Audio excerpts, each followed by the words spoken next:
Hi everyone, ഞാനിന്ന് പോകുന്നത് കോന്നി ആനക്കൂട്ടിലേക്കാണ്. കേരളത്തിലാകെയുള്ളത് 2 ആനക്കൂടുകളാണ്. അതിലൊരെണ്ണം എറണാകുളം ജില്ലയിലെ കൊടനാട് എന്ന സ്ഥലത്തും മറ്റൊരെണ്ണം ഇവിടെ പത്തനംതിട്ട ജില്ലയിലെ കോന്നി എന്ന സ്ഥലത്തും. നമുക്കിപ്പോ കോന്നി ആനക്കൂട് ഒന്ന് സന്ദർശിച്ചിട്ട് വരാം.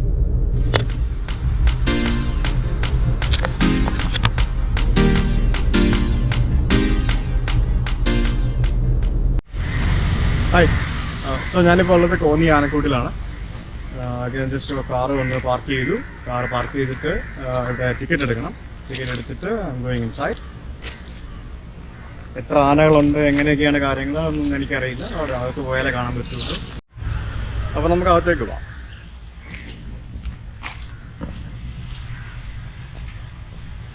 തിങ്കളാഴ്ച ദിവസം കോന്നി ആനക്കൂട് അവധിയാണ്. ഇവിടെ ബോർഡ് വെച്ചിട്ടുണ്ട്, തിങ്കളാഴ്ച ദിവസം കോന്നി ആനക്കൂട്ടിലേക്ക് ആരും വരണ്ട. രാവിലെ 9 മണി മുതൽ 6 മണി വരെയാണ് ഇവിടുത്തെ ആനക്കൂടിൻ്റെ പ്രവർത്തന സമയം എന്ന് പറയുന്നത്. നിങ്ങൾക്കിവിടെ കാണാൻ പറ്റും, കുറച്ച് ബോർഡുകളൊക്കെ ഉണ്ട്. സന്ദർശകർ ആനയുടെ അടുത്ത് പോയി ആനയെ തൊടാൻ ശ്രമിക്കുകയോ ചെയ്യരുത്, നിങ്ങൾക്ക് ഭക്ഷണം നൽകരുത്.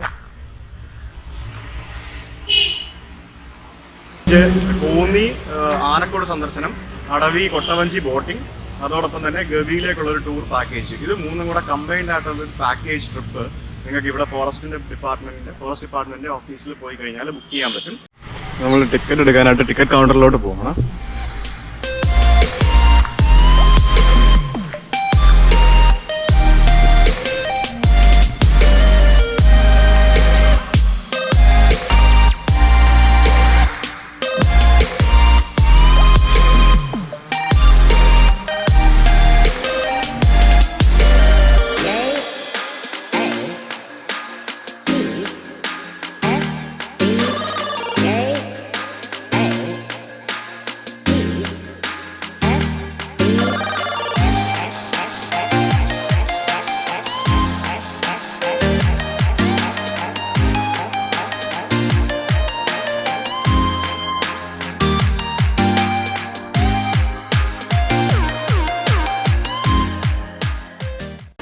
ഇവിടെ വനശ്രീ എന്ന് പറഞ്ഞൊരു ഷോപ്പിലാണ് നമ്മളിപ്പോൾ കയറിയത്.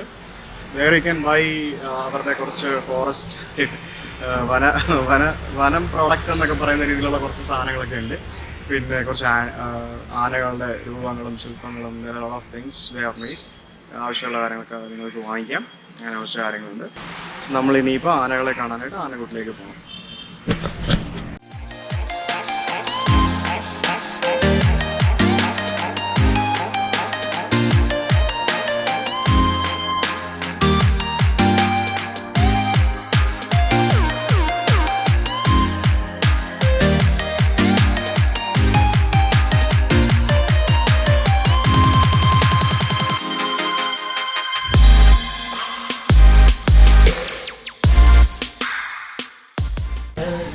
ഈ കോന്നി ആനക്കൂട് സ്ഥാപിതമായത് 1942-ലാണ്. കമ്പകം എന്നൊരു മരം വെച്ചിട്ടാണ് ഈ കൂടുകളെല്ലാം നിർമ്മിച്ചിരിക്കുന്നത്. കമ്പകം. ഈ ആനക്കൂടിന്റെ അളവ് വരുമ്പോൾ ഏകദേശം 7 മീറ്റർ ഹൈറ്റും 12.5 മീറ്റർ നീളം, 8 മീറ്റർ വീതി, അങ്ങനെ ഒരു കൃത്യ കണക്കുകൾ വെച്ചിട്ടാണ് ഇവിടെ ഈ കൂടുകളെല്ലാം പണിതിരിക്കുന്നത്. ഭയങ്കര സ്ട്രോങ് ആണ്. ഇവിടെ പ്രധാനപ്പെട്ട താപ്പാനകൾ എന്ന് പറയാനായിട്ട് കോന്നിയിൽ കൊച്ചയ്യപ്പൻ, രഞ്ജി, പത്മനാഭൻ, ബാലകൃഷ്ണൻ, സോമൻ, അങ്ങനെ കുറേ താപ്പാനകളുടെ പേരുകൾ എഴുതി വെച്ചിട്ടുണ്ട്. ഇപ്പോഴുള്ള ആനകൾ ഇവിടെ സോമൻ, പ്രിയദർശിനി, മീന, സുരേന്ദ്രൻ, ഇന്ദ്രജിത്ത്, ലക്ഷ്മി, കൃഷ്ണ. ഇവിടെ കോന്നിയിൽ ആനപിടുത്തം ആരംഭിച്ചത് 1810-ലാണ് ആനപിടുത്തം ആരംഭിച്ചത്. ഈ വാരിക്കുഴി ഉണ്ടാക്കി അതിനകത്ത് ആനകളെ വീഴ്ത്തി പിടിക്കുക എന്നുള്ളതായിരുന്നു അവരുടെ ആദ്യത്തെ ഒരു മെത്തേഡ്. ഈ 1977-ലാണ് ആനപിടുത്തം എന്നുള്ളൊരു കൺസെപ്റ്റ് നിർത്തിയത്.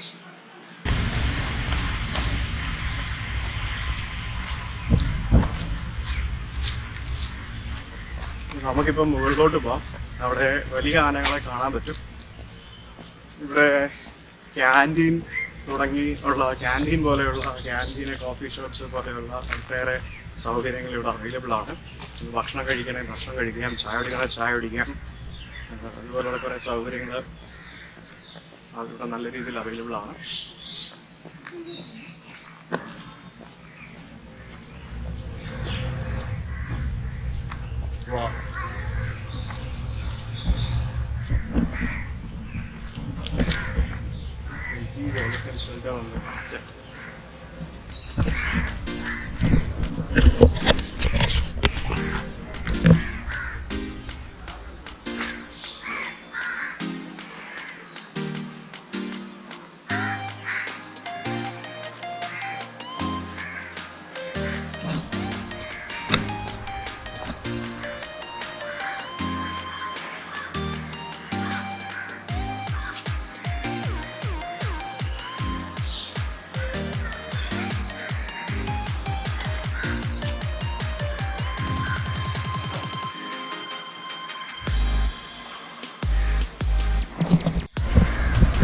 പ്രിയദർശിനി എന്ന ആനയാണിത്. പ്രിയദർശിനിക്ക് 32 വയസ്സുണ്ട്. പ്രിയദർശിനിക്ക്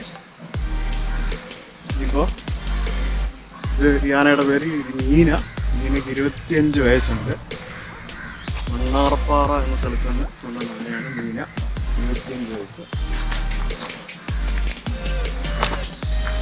നമുക്ക് 2 കൊമ്പന്മാരെ കാണാൻ പോകാം. കൂടുതലായിട്ട് നമുക്ക് കയറ്റി വിടില്ല. കൊമ്പന്മാരാകുമ്പോൾ ഭയങ്കര ഡേഞ്ചറസ് തന്നെ. പേര് വ്യക്തമല്ല. പാലോട് നിന്ന് കൊണ്ടുവന്നാണ്. 5 വയസ്സുള്ള ആനയാണ്. 5 വയസ്സുള്ള ആന.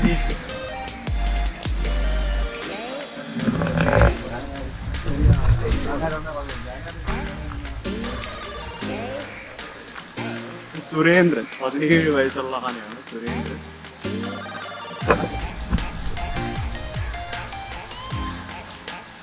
ഗജരാജ പേപ്പർ നിർമ്മാണ യൂണിറ്റ്. ഇതൊന്ന് ആനപ്പെണ്ട ഉപയോഗിച്ച് പേപ്പർ ഉണ്ടാക്കുന്ന ഒരു സ്ഥലമാണെന്ന് തോന്നുന്നു. നമുക്ക് അത് വ്യക്തമായിട്ടുള്ള സംഭവം നോക്കാം.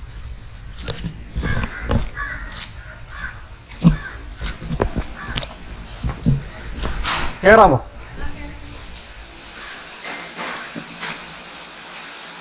ചേട്ടാ, ഇത് ഈ ആനപ്പെണ്ണ ഉപയോഗിച്ച് ഉള്ള പരിപാടിയാണോ? ആണോ? ഈ ആലപ്പിണ്ണം എടുത്ത് സംസ്കരിച്ചിട്ട് പേപ്പർ ഉണ്ടാക്കും. എങ്ങനെയാ അത്?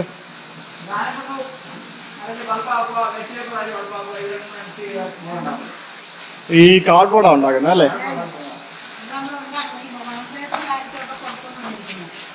ഓ, അത് ശരി. എന്നിട്ട് നിങ്ങൾ വെക്കും. ആ,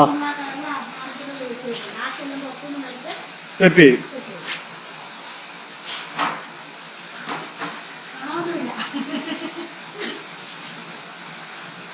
അത് ശരി. അപ്പൊ ഇവിടെ എത്ര ആൾക്കാർ വർക്ക് ചെയ്യുന്നുണ്ട്? 4 പേര്. ആണോ? നിങ്ങൾ ഫോറസ്റ്റിന്റെ സ്റ്റാഫ് ആണോ അതോ ഡെയിലി വേജസ് അല്ലേ?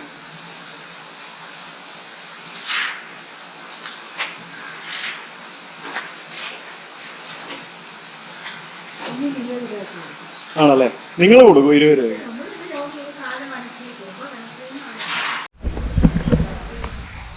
ഇത് ഗജരാജ പേപ്പർ നിർമ്മാണ യൂണിറ്റ് വളരെ നല്ലൊരു ഐഡിയ ആണ്. കാരണം നമ്മൾ പണ്ട് ജയസൂര്യയുടെ ഒരു സിനിമ കണ്ടിട്ടില്ലേ, ആനപ്പിണ്ടം വെച്ചിട്ട് ചന്ദനത്തിരി ഉണ്ടാക്കാൻ പോകുന്ന ഒരു ഐഡിയ വെച്ചിട്ട്. അപ്പോൾ അതേപോലെ തന്നെ വളരെ ക്രിയേറ്റീവായിട്ട് ചെയ്യുന്നൊരു പരിപാടിയാണ്. ഇവിടെ നിറയെ ആനകളുണ്ടല്ലോ. അപ്പോൾ അതേപോലെ തന്നെ ഇഷ്ടംപോലെ ആനപ്പിണ്ടം ലഭിക്കുകയും ചെയ്യും. ഈ ആനപ്പിണ്ടം ഉപയോഗിച്ചിട്ട് ഇവരിത് സംസ്കരിച്ച് പൾപ്പ് ഉണ്ടാക്കിയിട്ട് ഈ കാർഡ് ബോർഡ് പോലെയുള്ള സാധനം ഉണ്ടാക്കും. എന്നിട്ട് അത് ഫയൽ പോലെയുള്ള രൂപത്തിലാക്കിയിട്ട് അവരത് സെല്ല് ചെയ്യും. 1 20 രൂപ വെച്ചിട്ടാണ് അത് സെല്ല് ചെയ്യുന്നത്. Very creative thing. അപ്പോൾ നമുക്ക് അടുത്ത് എന്താ നോക്കാം.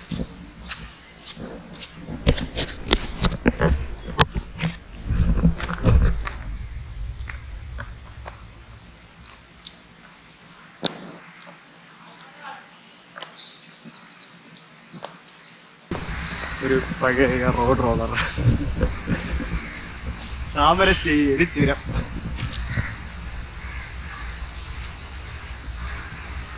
ഓക്കെ, ഇവിടെ ഒരു ആന മതപ്പാടിൽ നിൽക്കുകയാണ്. അപ്പോൾ അവിടെ എഴുതി വെച്ചിട്ടുണ്ട് ആന മതപ്പാടിലാണ്, ആനയുടെ അടുത്ത് പോകരുത്. Elephant is under musth, don't go near to elephant. അപ്പോൾ മതപ്പാടിലുള്ള ആനയെ നമുക്ക് നോക്കാം. മതപ്പാടിലുള്ള ആനയുടെ മുമ്പിൽ നിന്നൊരു സെൽഫി വീഡിയോ എടുക്കുന്ന സുജിത്ത് വക്കെ.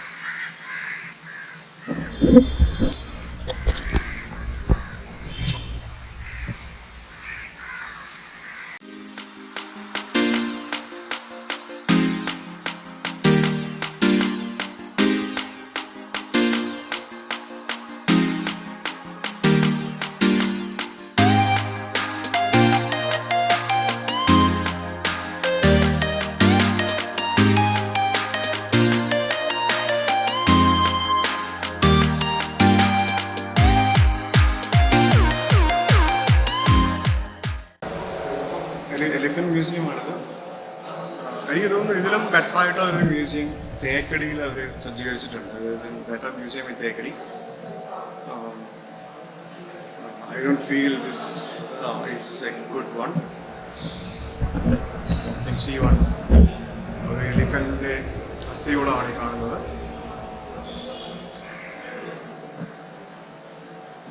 അപ്പോൾ എൻ്റെ കോന്നി ആനക്കോട് സന്ദർശന വീഡിയോ എല്ലാവർക്കും ഇഷ്ടപ്പെട്ടെന്ന് ഞാൻ കരുതുന്നു. തീർച്ചയായും അടുത്തൊരു വീഡിയോയുമായിട്ട് സുജിത് ഭക്തൻ വീണ്ടും എത്തുന്നതായിരിക്കും. എൻ്റെ വീഡിയോ ഇഷ്ടമായെങ്കിൽ പ്ലീസ് ഡു സബ്സ്ക്രൈബ് മീ. താഴെ സബ്സ്ക്രൈബ് ബട്ടൺ ക്ലിക്ക് ചെയ്താൽ മതി. ഒരു ക്ലിക്കിൻ്റെ കാര്യമേ ഉള്ളൂ. സബ്സ്ക്രൈബ് ചെയ്ത് കഴിഞ്ഞാൽ നിങ്ങൾക്ക് എൻ്റെ പുതിയ വീഡിയോസ് എല്ലാം അപ്ഡേറ്റ്സ് വരുന്നതായിരിക്കും. So you can just come and watch.